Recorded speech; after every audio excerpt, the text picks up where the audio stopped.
One of the major causes of sprain and strain injuries to the back at CDOT is improper lifting. CDOT employees do a lot of lifting each day, whether you're working in an office or in materials labs or on the roadway.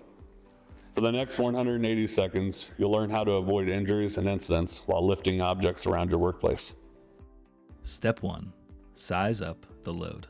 Before lifting any object, it's crucial to assess whether you can lift it by yourself, need a coworker to assist with the lift, or require a lifting device like a dolly or a wheelbarrow. Snowplow blades are a good example of an object that seems like you could carry it alone, but in reality, they're much safer to lift with a partner. When lifting with a partner, make a plan before you lift.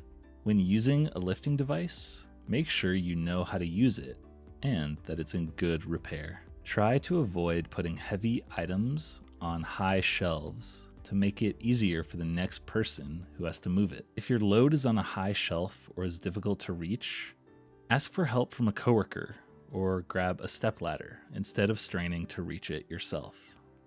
To get a better grip on your object and prevent injuries, wear the appropriate hand PPE. CDOT employees have access to gloves that reduce impact and protect against cuts. Employees should also make sure their footwear is appropriate for lifting. Step 2. Plan your route.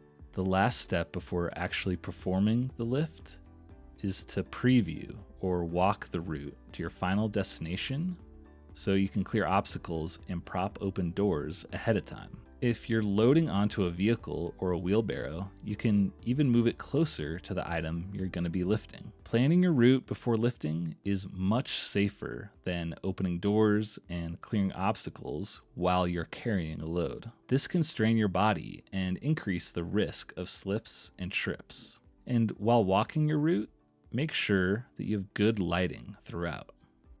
Step 3. Perform the lift. When lifting any item, bend at the knees and keep your back straight and head up looking forward. Make sure you have a firm grip on the item, keep it close to your torso, and then lift with your leg muscles.